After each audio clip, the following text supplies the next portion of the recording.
رحمن رحمن ساعدني يا رحمن اشرح صدري قرآن. اعوذ باللہ من الشیطان الرجیم بسم اللہ الرحمن الرحیم. الم تر الی الذین اوتوا نصیبا من الکتاب یشترون الضلالہ ویریدون ان تضلوا السبیل واللہ اعلم باعدائکم وکفی باللہ ولیا وکفی باللہ نصیرا. من الذین ہادوا یحرفون الکلم عن مواضعہ وَيَقُولُونَ سَمِعْنَا وَعَصَيْنَا وَاسْمَعْ غَيْرَ مُسْمَعٍ وَرَاعِنَا لَيًّا بِأَلْسِنَتِهِمْ وَطَعْنًا فِي الدِّينِ وَلَوْ أَنَّهُمْ قَالُوا سَمِعْنَا وَأَطَعْنَا وَاسْمَعْ وَانظُرْنَا لَكَانَ خَيْرًا لَهُمْ وَأَقْوَمَ وَلَكِنْ لَعَنَهُمُ اللَّهُ بِكُفْرِهِمْ فَلَا يُؤْمِنُونَ إِلَّا قَلِيلًا.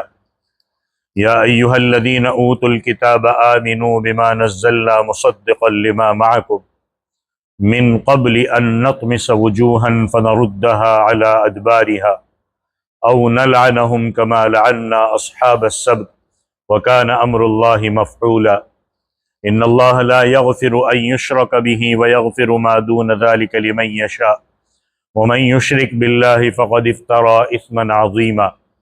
الم تر الى الذين يزكون انفسهم بل الله يزكي من يشاء ولا يظلمون فتيلا. انظر کیف یفترون علی اللہ الکذب وکفی بہ اثما مبینا. صدق اللہ العظیم. سورۃ النساء کی آیت نمبر 44 سے آیت نمبر 50 تک تلاوت کی ہے. ایمان کے تقاضوں کے مطابق سورت کے بالکل شروع سے، سورہ نساء کے شروع سے اب تک اللہ رب العزت نے جو احکام بیان فرمائے تھے یا جو احکام عطا فرمائے گئے تھے وہ بڑی حد تک یہاں پورے ہو گئے.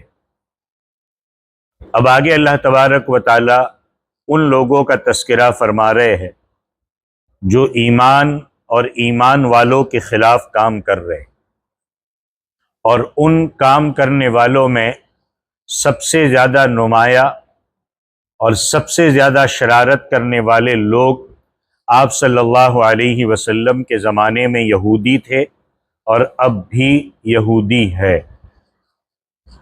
اس لیے اب یہاں سے اللہ تبارک و تعالی یہودیوں کا اور ان کی شرارتوں کا تذکرہ فرما رہے ہیں.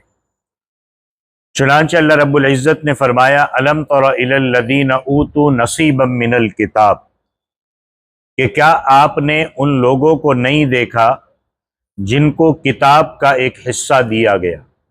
کتاب سے تورات مراد ہے، یعنی جن لوگوں کو تورات کے علم کا ایک حصہ دیا گیا تھا. کرنا یہ چاہیے تھا کہ تورات کے مطابق وہ عمل کرتے، لیکن اللہ کی کتاب دینے کے باوجود بھی وہ کیا کر رہے تھے؟ یشترون الضلالہ، کہ وہ کس طرح گمراہی مول لے رہے تھے. وَيُرِيدُونَ أَن تَضِلُّوا السَّبِيلَ، خود تو گمراہ ہوتے ہی تھے، وہ یہ بھی چاہتے تھے کہ تم بھی راستے سے بھٹک جاؤ. خود تو گمراہ ہے ہی، لیکن طرح طرح کی تدبیریں کر کے، پلاننگ کر کے تمہیں بھی راستے سے ہٹانا چاہتے. ایمان والوں کو متنبہ کیا جا رہا ہے اس وقت سے لے کر کے قیامت تک کے آنے والے ایمان والوں کو، کہ یہود یہ کام کرتے ہیں. لیکن اللہ فرماتے واللہ اعلم باعدائکم، کہ اللہ تمہارے دشمنوں کو خوب جانتا ہے کون ہے تمہارے دشمن. اور جب اللہ جانتا ہے تو وکفی باللہ ولیہ وکفی باللہ نصیرا، اللہ رکھوالا بننے کے لیے بھی کافی ہے، اللہ مددگار بننے کے لیے بھی کافی ہے. مطلب یہ ہوا کہ یہ شرارتیں کرنے والے آپ کو اسلام کے راستے سے بھٹکانے کی 1000 کوششیں کر لیں، لیکن چونکہ اللہ کا فضل آپ کے ساتھ ہے، اللہ کی مدد آپ کے ساتھ ہے، اس لیے یہ کچھ حد تک تکلیفیں تو پہنچا سکتے ہیں، کچھ حد تک روڑے تو ڈال سکتے ہیں، لیکن وہ کامیاب نہیں ہو سکتے۔ اس لیے آپ 1400 سال سے لے لو، لگاتار پلاننگ کر رہے، لیکن کبھی بھی وہ اپنے مقاصد میں کامیاب نہیں ہو پائے۔ ایک حد تک ان کو پیچھے ہٹنا پڑا۔ یہودیوں کی تاریخ اگر کسی کو پتا ہو اور پڑھی ہو تو یہ بات پتا ہوگی کہ جہاں بھی ہوا انہوں نے پوری کوشش کی ہے، لیکن ایک وقت کے بعد وہ کامیاب نہیں ہو پائے۔ یہی اللہ کہہ رہے۔ اب اگلی آیت میں، اس لیے ایمان والوں کو اس بات سے مطمئن رہنا چاہیے کہ حالات تو آئیں گے، شرارت کرنے والے شرارتیں کریں گے، ہمیں جم کر رہنا ہے کیونکہ اللہ کی مدد ہمارے ساتھ ہے۔ اللہ کامیاب ایمان والوں کو کرے گا، وہ کامیاب کبھی بھی نہیں ہوں گے۔ اب اگلی آیت میں یہودیوں کی بعض شرارتوں کا اللہ نے ذکر کیا ہے، جس کا کچھ تھوڑا سا حصہ سورہ بقرہ میں بھی گزر چکا ہے۔ ان یہودیوں کی ایک بدعنوانی یہ تھی، ایک شرارت یہ تھی کہ وہ تورات کے الفاظ کو جو تورات میں بیان کیے گئے تھے اس کو اپنے موقع محل سے ہٹا کر اس میں یا تو لفظ بدل دیتے تھے، ورڈ بدل دیتے تھے، یا اس آیت کا مطلب بدل دیتے تھے۔ انہی کے بارے میں اللہ تعالیٰ نے فرمایا من الذین ہادوا یحرفون الکلم عن مواضعہ، کہ جو اللہ کی کتاب کو بدل دے، اس کے معنی کو بدل دے، وہ شرارت کس حد تک کر سکتا ہے؟ آپ کہیں گے کتنے وقت ہو گیا؟ بھائی اللہ موقع دے رہا ہے، اللہ کسی کو 1 دن موقع دے، کسی کو 1 سال موقع دے، کسی کو 50 سال موقع دے، یہ اللہ کے ہاتھ میں ہے۔ اللہ کا ظرف اتنا بڑا ہے کہ موقع دے رہا ہے، ہم تو کسی کو 1 دن کا موقع نہ دے۔ تو ان کی ایک بدعنوانی یہ تھی کہ یہودیوں میں سے کچھ وہ ہے جو تورات کے الفاظ کو ان کے موقع محل سے ہٹا ڈالتے، یعنی کئی مرتبہ اس کے الفاظ کو بدل دیتے تھے، کئی مرتبہ اس لفظ کو غلط معنی پہنا کر اس کی منمانی تفسیر کرتے تھے۔ ایک شرارت تو یہ ہوئی۔ یہودیوں کی دوسری شرارت یہ تھی کہ جب وہ اللہ کے نبی کے پاس آتے تو ایسے مبہم، ایسے منافقانہ الفاظ استعمال کرتے تھے کہ جن کا ظاہری مفہوم اور ظاہری مطلب برا نہیں ہوتا تھا، لیکن اندرونی طور پر ان الفاظ سے ایسے برے معنی مراد لیتے تھے کہ جو ان الفاظ میں برائی چھپی ہوئی ہوتی تھی، یعنی اللہ کے نبی کو ان الفاظ سے برائی بیان کرتے تھے۔ وہ قرآن کریم نے اس آیت میں اس کی 3 مثالیں ذکر کی ہے۔ ایک تو یہ کہ وَيَقُولُونَ سَمِعْنَا وَعَصَيْنَا، وہ کہتے ہم نے سن لیا اور ہم نے نافرمانی کی۔ وَعَصَيْنَا، ہم نے کیا کی؟ سن لیا اور ہم نے نافرمانی کی۔ اب اس کا ایک مطلب تو یہ ظاہر کرتے تھے کہ ہم نے آپ کی بات سن لی اور ہم نے آپ کی جو مخالفین ہیں ان کی نافرمانی کی۔ وَعَصَيْنَا کا ایک مطلب یہ نکالتے تھے، یعنی سننے کا تعلق حضور کی بات سے ہے اور نافرمانی کا تعلق جو حضور کے مخالفین ہیں ان کی بات سے ہے، یعنی ہم نے ان کی نافرمانی کی جو آپ کے مخالف ہے۔ بات تو صحیح ہے، مطلب تو ٹھیک ہے، لیکن اندر سے ان کا مطلب یہ ہوتا تھا کہ ہم نے آپ کی بات سنی لیکن ہم نے آپ کی بات مانی نہیں، ہم نے آپ کی نافرمانی کی۔ ایک بات یہ، بعض حضرات مفسرین نے یہ بھی کہا ہے کہ سمعنا و اطعنا بھی کہتے تھے، یعنی ہم نے آپ کی بات سنی اور ہم نے آپ کی بات مان لی، لیکن کہنے کا کچھ انداز ایسا ہوتا تھا کہ وَعَصَيْنَا، ہم نہیں مانتے۔ کوئی بات مطلب آدمی زبان موڑ کر کے دل میں برائی سمجھ کے خالی زبان سے کہہ رہا ہوتا، اس انداز سے کہتے تھے کہ سننے والا یہ سمجھے کہ یہ سمعنا و اطعنا کہہ رہے، حالانکہ لفظ ہوتا تھا وَعَصَيْنَا، وَأَطَعْنَا وَعَصَيْنَا، فرق ہے۔ ہم آپ کی اطاعت کرتے، آپ کی بات مانتے، لیکن اندر سے زبان کو موڑتے تھے۔ دوسری مثال یہ بیان فرمائی کہ وہ کہتے تھے اسمع غیر مسمع، اس کا لفظ بلفظ آپ ترجمہ کریں گے تو یہ ہے کہ آپ ہماری بات سنیں، خدا کرے آپ کو کوئی بات سنائی نہ جائے۔ آپ ہماری بات سنیں، خدا کرے آپ کو کوئی بات سنائی نہ جائے۔ ظاہری طور پر وہ یہ دعا دیتے تھے کہ آپ کو کوئی ایسی بات نہ سنائی جائے جو آپ کی طبیعت کے خلاف ہو، کوئی مطلب بھی غلط نہیں ہے۔ تو اسمع غیر مسمع کا معنی یہ ہے کہ آپ ہماری بات سنیں، ہم آپ کو یہ دعا دیتے ہیں کہ آپ کوئی ایسی بات نہ سنیں یا کوئی اور آدمی آپ کو ایسی بات نہ سنائے جو آپ کی طبیعت کے خلاف اور ناگوار ہو۔ اب ظاہری معنی کے اعتبار سے بات کیا ہے؟ صحیح ہے، لیکن ان کا مطلب کیا ہوتا تھا اندر سے کہ خدا کرے آپ کو کوئی ایسی بات نہ سنائی جائے جو آپ کو خوش کر دے.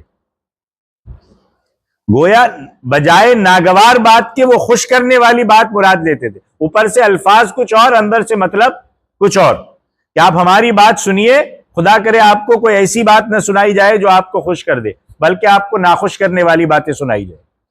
قرآن کریم نے یہود کی طرف سے مبہم اور منافقانہ الفاظ کے استعمال کی تیسری مثال یہ بیان فرمائی کہ وراعنا، وہ کہتے تھے راعنا.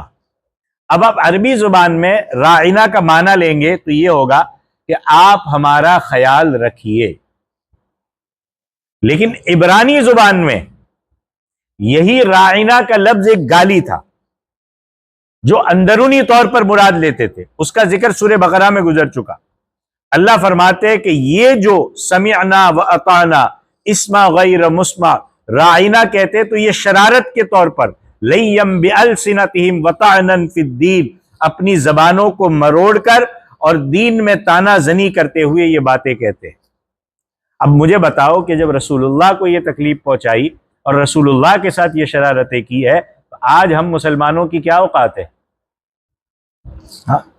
اللہ تبارک و تعالی آگے فرماتے وَلَوْ أَنَّهُمْ قَالُوا سَمِعْنَا وَأَطَعْنَا، اگر یہ لوگ صاف صاف یہ کہہ دیتے، یعنی دو معنی والے الفاظ کے بجائے سیدھا کہتے کہ ہم نے آپ کی بات سنی، ہم نے آپ کی اطاعت کی، وَاسْمَعْ اور صرف اسما کہتے یعنی ہماری بات سن لیجئے، آگے غیر مسمع نہ لگاتے، کسی غلط معنی کی طرف اشارہ نہ کرتے. اسی طرح انظرنا کہہ دیتے، رائنا کے بجائے کہ انظرنا کہہ دیتے جس کے معنی یہ ہوتے کہ آپ ہماری طرف دیکھیں. اگر یہ کرتے لکان خیر لہم واقوم، تو یہ ان کے حق میں بہتر بھی ہوتا اور یہ ان کے یہاں اچھی بات بھی ہوتی، ان کی راست بازی کی بھی بات ہوتی. وَلَكِنْ لَعْنَهُمُ اللَّهُ بِكُفْرِهِمْ، لیکن انہوں نے اس بات پر عمل نہیں کیا، اپنی پرانی روش جو شرارت کی ہے اس پر جمے رہے، تو اللہ نے ان کے کفر کی وجہ سے ان پر پھٹکار ڈال رکھی ہے. اور اس وقت سے لے کر آج تک دنیا میں دیکھو، وہ اپنے ہتھیار کے بل بوتے پر، اپنی طاقت کے بل بوتے پر کچھ بھی کر رہے، لیکن پوری دنیا آج بھی ان پر لعنت ڈال رہی، ان پر پھٹکار بھیج رہی. پھر اللہ کہتے فَلَا يُؤْمِنُونَ إِلَّا قَلِيلًا، وہ ایمان نہیں لاتے مگر بہت تھوڑے. اب جب اللہ نے پھٹکار ڈال دی تو وہ صحیح راستے پر نہیں آتے، بہت کم. پھر آگے اللہ تبارک و تعالی ایک وعید ارشاد فرماتے ہوئے ان کو دعوت دے. دیکھو قرآن کا ہمارا کسی سے جھگڑا ہو ہم اس کو صحیح بات بتائیں گے نہیں، لیکن قرآن کیا کر رہا ہے؟ ایمان والوں کے ساتھ شرارت کی، اب قرآن ان کو صحیح راستے کی طرف بلا بھی رہا ہے کہ آؤ، ان کو دعوت دے رہا ہے کہ تم اپنی ان شرارتوں سے باز آ جاؤ. اللہ تبارک و تعالیٰ نے جو کتاب قرآن کی شکل میں نازل فرمائی ہے اس پر ایمان لاؤ، جبکہ یہ کتاب یعنی قرآن خود تمہاری کتاب تورات کے بہت سے سبجیکٹ اور بہت سے مضامین کو سچا بتاتی ہے.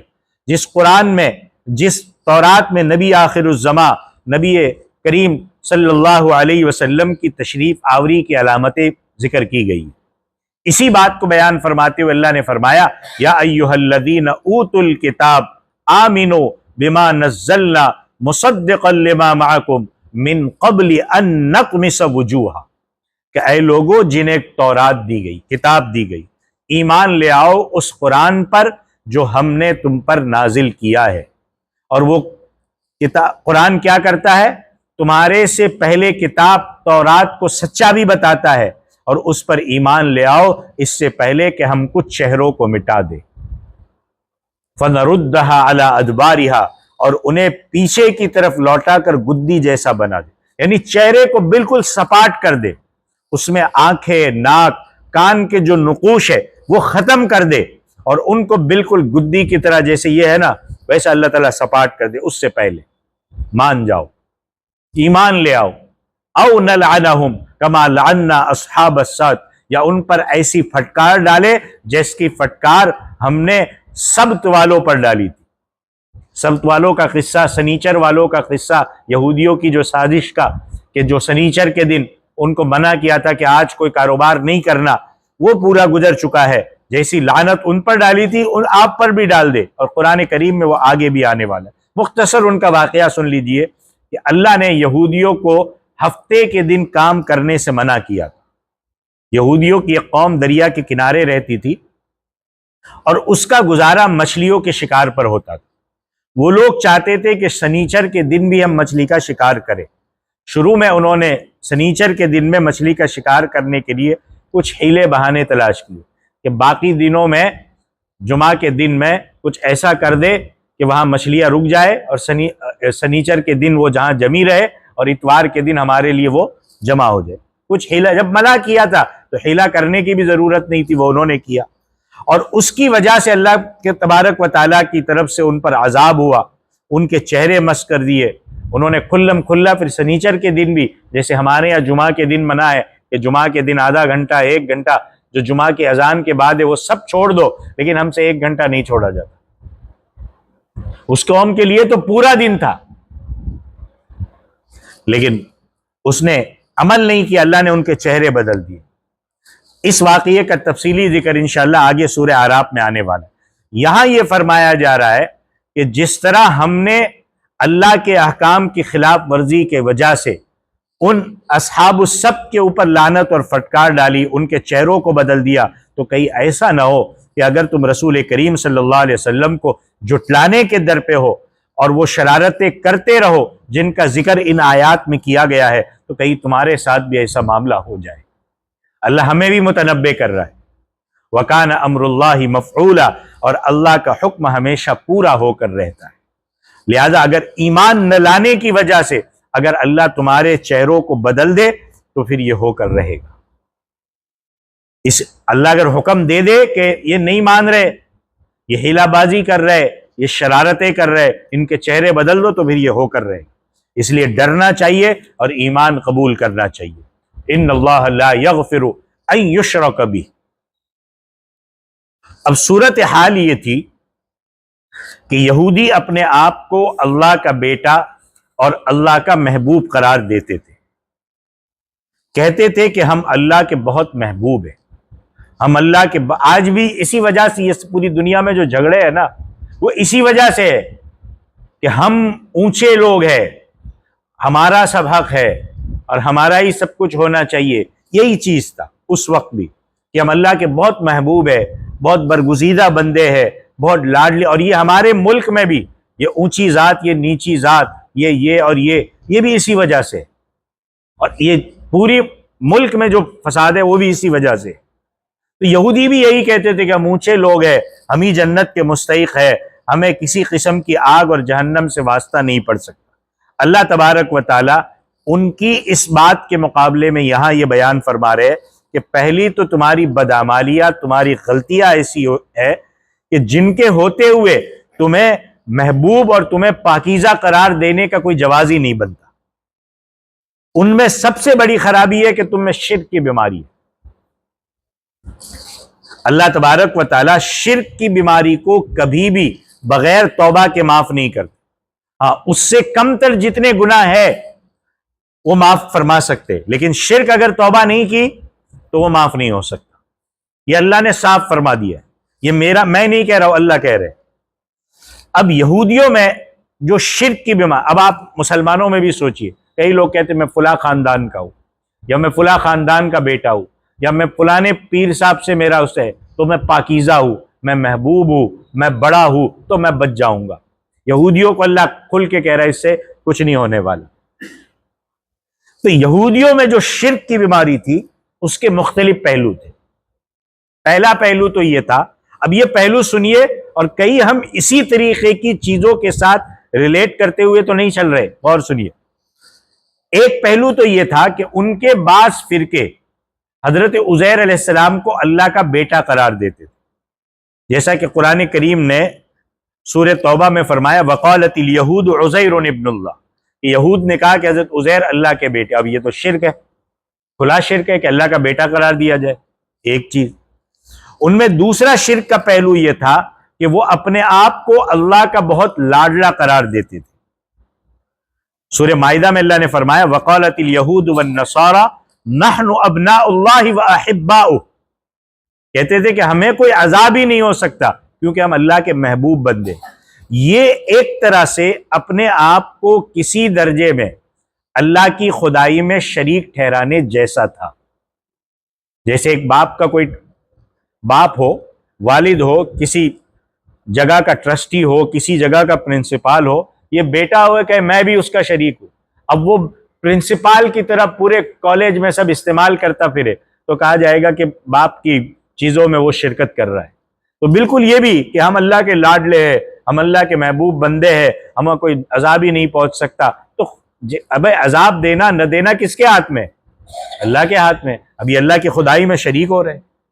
شرک کا تیسرا پہلو یہ تھا کہ یہ لوگ سحر اور جادو پر بڑا یقین رکھتے تھے، اور جادو کو بذات خود کب سمجھتے تھے کہ جادو میں کوئی اثر ہے.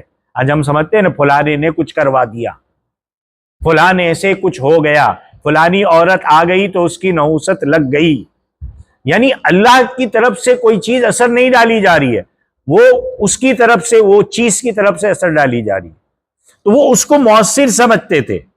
جیسا کہ آگے آئے گا سورہ نساء آیت نمبر 51 میں ابھی آگے چل کر کے کہ الم تر الی الذین اوتوا نصیبا من الکتاب یؤمنون بالجبت والطاغوت، کل ہی آئے گا. حالانکہ کسی بھی چیز کو اللہ کی توفیق کے اور اللہ کی طرف سے تاثیر پیدا کیے بغیر اس کو خود اور براہ راست سمجھنا کہ اس میں کوئی اثر ہے، یہ بھی شرک ہی ہے. کیونکہ پھر سمجھو گے کہ بھائی اللہ کے علاوہ کسی چیز کو بھی اتھارٹی ہے کہ وہ اثر رکھتی ہے. اور یہ لوگ یہودی اس میں مبتلا تھے.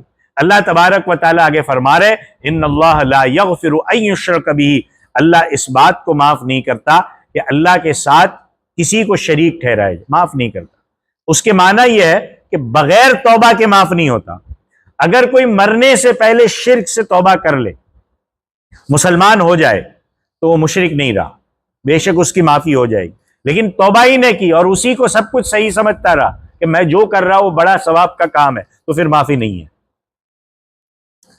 اب اس کے دوسرے معنی یہ ہے کہ بعض گناہ تو ایسے ہوتے ہیں کہ اللہ تبارک و تعالیٰ آخرت میں ان کی سزا دیں گے، اور سزا دینے کے بعد معاف فرما دیں گے.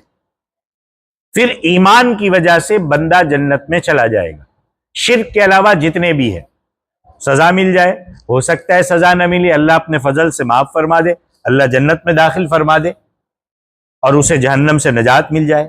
لیکن شرک ایک ایسی چیز ہے کہ اگر کسی نے شرک سے توبہ نہیں کی اور اسی حالت میں اس کا انتقال ہوا تو یہ اللہ کی طرف سے فیصلہ ہے کہ اس کی سزا مستقل ہے، اس کی سزا ہمیشہ ہمیشہ جہنم ہے، جس کی کوئی معافی نہیں ہے. اس لیے جو شرک کرنے والا ہے وہ ہمیشہ کے لیے جہنم میں رہے گا. یہ فیصلہ سن لو اللہ کا، میرا نہیں ہے. اب شرک کے علاوہ باقی گناہوں کے بارے میں اللہ نے کیا فرمایا؟ وَيَغْفِرُ مَا دُونَ ذَلِكَ لِمَن يَشَاءُ، کہ شرک سے کمتر ہر بات کو جس کے لیے چاہتا ہے اللہ معاف کر دیتا ہے. توبہ کے بعد تو سبھی کے گناہ معاف ہو جاتے ہیں، لیکن کئی مرتبہ اللہ تعالیٰ بغیر توبہ کے جس کو چاہے اللہ معاف کر دے. اللہ کا فضل ہے، اللہ کو کوئی عمل پسند آ گیا اللہ نے معاف کر دیا. یا کم از کم آخرت میں معمولی سزا دینے کے بعد پھر معاف کر کے جنت عطا فرما دے. لیکن شرک کی معافی اس کے بغیر ممکن نہیں ہے کہ مشرک شرک کرنے والا اپنے شرک سے سچی توبہ کر کے موت سے پہلے ایمان پکا قبول کر لے، اسلام میں مکمل داخل ہو جائے اور توحید پر ایمان لے آئے. آپ کلمہ بھی پڑھ رہے ہو، آپ شرک بھی کر رہے ہو، تو بڑے سخت مسائل ہے اللہ کے یہاں. ہاں، اور پھر ساتھ ہی یہ بھی فرما دیا کہ جو یہ بات کہی جا رہی ہے کہ شرک کی معافی نہیں، تو فرمایا یہ کوئی ظلم کی بات نہیں ہے. اللہ کہتے شرک ہے ہی ایسا کام، کیونکہ وَمَن يُشْرِكْ بِاللَّهِ، جو شخص اللہ کے ساتھ شریک ٹھہراتا ہے فَقَدِ افْتَرَىٰ إِثْمًا عَظِيمًا، وہ اللہ پر ایسا بہتان باندھتا ہے جو بڑا زبردست گناہ ہے. اب جو کتنا زبردست ہوگا، اللہ کہتے کوئی معافی نہیں. اللہ کے لیے کوئی شریک ٹھہرانا یہ بہت بڑا بہتان ہے جو اللہ کے اوپر باندھا جا رہا ہے. اس لیے جرم ہی اتنا بڑا ہے کہ اس کی معافی بغیر توبہ کے ہو ہی نہیں سکتی. آگے اللہ نے فرمایا أَلَمْ تَرَ إِلَى الَّذِينَ يُزَكُّونَ أَنفُسَهُمْ، کہ کیا تم نے ان لوگوں کو نہیں دیکھا جو اپنے آپ کو بڑا پاکیزہ بتاتے ہیں۔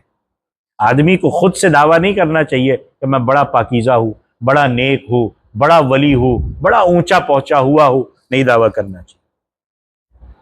کہ کیا تم نے ان لوگوں کو نہیں دیکھا جو خود کو بڑا پاکیزہ بتاتے؟ یہاں لفظ یزکو تزکیہ سے، تزکیہ کے لفظی معنی ہے پاک کرنا، اور اس کے دوسرے معنی ہوتے کسی کے پاکیزہ اور بے گناہ ہونے کو سچا بتانا کہ بھئی یہ پاکیزہ ہے، یہ بے گناہ ہے۔ اس آیت میں ان لوگوں کی برائی بیان کی گئی ہے جو خود اپنا تزکیہ کرتے، یعنی اپنی تعریف کرتے ہیں کہ میں بہت پہنچا ہوا، اپنے آپ کو عیب سے پاک قرار دیتے اور کہتے ہم ہی جنت کے مستحق ہے۔ کہتے نا کچھ بابا ہوتے کہتے بھائی ٹینشن مت لو، ہم پہنچا دیں گے سیدھا آپ کو، ہم سیدھا ایک پرچی دے دیں گے اور آپ سیدھا پہنچ جائیں گے۔ یہ یہودیانہ صفت ہے، بھائی کسی کے ہاتھ میں نہیں، اللہ کے ہاتھ میں ہے۔ ہاں میں کسی کو یہ بتا سکتا ہوں کہ اس طریقے سے زندگی گزارو، زندگی صحیح گزارنے کا طریقہ بتا سکتا ہوں۔ کوئی آدمی صحیح راستے پہ چلے ہی نہیں اور میں اس کو ایک پرچی لکھ کے دے دوں کہ ڈال دو کفن میں کام ہو جائے گا، اس سے کام نہیں ہوگا۔ ہاں میں کسی کو یہ طریقہ بتا سکتا ہوں کہ بھائی یہ صحیح طریقہ ہے جو آپ کو جنت کی طرف لے جائے گا، آپ کو جہنم کی طرف بچا لے گا، یہ میں کر سکتا ہوں۔ لیکن میں وہاں بیٹھ کر کے شعبدہ بازی شروع کر دوں، بابا گیری شروع کر دوں، نہ نماز نہ روزہ، صرف حکے چل رہے ہیں، صرف نشے چل رہے ہیں، ڈھول باجے چل رہے ہیں اور سب کچھ چل رہا ہے، کہا نو ٹینشن، جنت میرے ہاتھ میں، میں بہت پہنچا ہوا بندہ ہوں، میں بہت پاکیزہ ہوں۔ نہیں، اللہ نے یہ یہودیانہ صفت بتائی ہے کہ یہ انہی یہودیوں کی طرف اشارہ ہے جو کہتے تھے کہ نحن ابناء اللہ واحبہ۔ یہ وہی بات ہے کہ یہودی کہتے ہیں ہم تو اللہ کے محبوب ہیں، ہم تو اللہ کے بیٹے، ہمارے اندر کوئی عیب نہیں ہے۔ یہ کہتے ہیں ہم تو پہنچے ہوئے، ہمارا سیدھا کنیکشن ہے۔ اللہ تبارک و تعالیٰ فرماتے ہیں یہ نہیں ہے، بل اللہ یزکی من یشاء، اللہ پاکیزگی جسے چاہتا ہے عطا کرتا ہے۔ کسی کا اپنے آپ کو بے عیب اور پاکیزہ قرار دینے کا کوئی اعتبار نہیں، اللہ بہتر جانتا ہے۔ ہاں ہمیشہ کتنا بھی نیک ہو لیکن بندے کو ڈرتا رہنا چاہیے، ڈرتے رہنا چاہیے، ڈرتے رہنا چاہیے، ڈرتے رہنے کہ کہیں اللہ کی طرف سے دھتکار نہ دیا جائے۔ اعتبار تو اللہ کے تزکیے کا ہے، اللہ کسی کو بے عیب قرار دے دے، کسی کی تعریف کر دے یا کسی کے اچھے کام کو اعتراف فرمائے تو یہ تزکیہ معتبر ہے، لیکن پھر وہ تو آخرت میں پتہ چلے گا۔ آیت کے آخر میں اللہ نے فرمایا وَلَا يُظْلَمُونَ فَتِيلًا، کہ ان لوگوں پر ایک دھاگے کے برابر بھی ظلم نہیں ہوتا۔ یہاں لفظ ہے فتیلہ، فتیل اصل میں ایک دھاگے کو کہتے ہیں، اور وہ جو عام طور سے کھجور کی گھٹلی کے اندر پایا جاتا ہے۔ آپ نکالو ایسے چھوٹا سا نکلتا ہے، گھٹنی نکالو گھٹلی کے اوپر سے نکلے گا، اور کئی مرتبہ مطلق دھاگے کو بھی فتیل کہا جاتا ہے، کیونکہ فتیل کا معنی ہوتا ہے بٹا ہوا۔ دھاگے بٹ کر اگر کوئی کپڑا وغیرہ بنایا جائے تو اسے بھی فتیل کہا جاتا ہے۔ یہاں پر فتیل سے دھاگا مراد ہے، اور دھاگے کا ذکر یہاں کیا گیا اس کے معمولی ہونے۔ دھاگا کیا ہوتا ہے؟ معمولی۔ مقصد یہ ہے کہ کسی کے اوپر اللہ کی طرف سے کوئی ظلم بھی نہیں ہوگا، ایک ذرہ برابر بھی، ایک دھاگے کے برابر بھی نہیں۔ جس کے ساتھ جو بھی معاملہ ہوگا وہ اس کے اعمال، اس کے کردار کے مطابق اور عین انصاف کے تقاضوں کے مطابق ہوگا۔ پوری آیت کا مطلب یہ ہوا کہ اللہ تبارک و تعالی پاکیزگی، اللہ تبارک و تعالی تقدس، اللہ تعالی بزرگی انہی کو عطا کرتے ہیں جو اپنے خود کے عمل سے ایسا چاہتے ہیں۔ ہاں جو حکے پیتے رہے خالی، جو قوالیاں بجاتے رہے اور جو ڈیک بجاتے رہے، ڈھول تاشے لگاتے رہے اور وہاں ڈانس ہو رہے، ویسوں کو نہیں ملتا۔ جو اچھے عمل سے چاہتے اللہ ان کو عطا فرماتے، اور جن کو پاکیزگی اور وہ تقدس نہیں ملتا ہے وہ ایسے لوگ ہوتے ہیں جو اپنے خود کے عمل سے خود نااہل بن جاتے۔ اب دنیا والوں کو تو ناچنا گانا چاہیے، تو اب وہ ایسے لوگوں کو اچھے لگتے ہیں۔ اب کچھ اعمال کرنے پڑے تو نفس پر بوجھ پڑتا ہے تو اس سے بھاگتے ہیں۔ لہذا اگر اللہ انہیں تقدس اور بزرگی عطا نہیں فرماتے تو اس پر اللہ کی طرف سے کوئی ظلم نہیں ہے، انہوں نے خود اپنے اختیار سے خود کو نااہل قرار دے دیا۔ پھر فرمایا انظر کیف یفترون علی اللہ الکذب، کہ دیکھو یہ اللہ پر کیسے کیسے جھوٹے بہتان باندھتے، یعنی یہی بہتان کہ اللہ نے ہمیں اپنا محبوب بنا لی، ہم بہت پہنچے ہوئے بابا ہے، ہم کچھ بھی کرتے رہے ہمیں کوئی گناہ نہیں ہوگا، ہماری کوئی پکڑ نہیں ہوگی، پکڑ عوام کی، ہم تو اتنے پہنچ گئے کہ اللہ نے لکھ کے دے دیا ہے کہ تم کچھ بھی کر لو سب معاف ہے، ہمیں کچھ نہیں ہوگا۔ اسی طرح جب وہ اپنے شرک کے باوجود، اپنے کفر کے باوجود اللہ کے یہاں مقبول ہونے کے دعوے دار ہوئے، تو مطلب یہ ہوا کہ نعوذ باللہ اللہ کے نزدیک کفر کوئی پسندیدہ چیز ہے، اللہ کے نزدیک شرک کوئی اچھی چیز ہے، تو یہ شرک کر رہے، کفر کر رہے، پھر بھی بہت پہنچے ہوئے بابا ہے۔ تو نعوذ باللہ یہ ہوا، تو یہ اللہ پر تو ایک جھوٹا بہتان باندھ رہے، یہ بہت بڑی تہمت ہے جو اللہ پر لگائی جا رہی ہے۔ وَكَفَى بِهِ إِثْمًا مُبِينًا، اور کھلا گناہ ہونے کے لیے یہی بات کافی ہے کہ آدمی اللہ کے اوپر جھوٹا بہتان لگائے، اللہ کی طرف وہ بات منسوب کرے جو اللہ کے شایع نشان نہیں ہے، کہ کچھ بھی کرتے رہو پھر بھی ہم پہنچے ہوئے، پھر بھی ہم اللہ کے محبوب ہیں، پھر بھی ہم اللہ کے بیٹے ہیں، اور اللہ نے یہ بات کہیں بھی فرمائی نہیں۔ تو یہ سورہ نساء کی آیت نمبر 44 سے 50 تک تھی، اور اس میں یہ بتایا گیا کہ جو مسلمانوں کے اندر جو یہودیانہ صفات ہے، اور جس کی وجہ سے یہودیوں پر لعنت کی گئی، یہودیوں پر اللہ کی طرف سے عذابات آئے، ایسی صفات سے مسلمانوں کو بھی بچانا چاہیے، کہیں ایسا نہ ہو کہ ان صفات کی وجہ سے، یہودیوں کی بری صفات کی وجہ سے کہیں ایسا نہ ہو کہ مسلمانوں پر بھی وہ عذاب اور وہ لعنت نازل نہ ہو جائے۔ اللہ تعالی عمل کی توفیق عطا فرمائے، آمین۔ وآخر دعوانا ان الحمد للہ رب العالمین۔ أيا من يدعي الفهم إلى كم يا أخ الوهم تعبي الذنب والذم وتخطي الخطأ الجم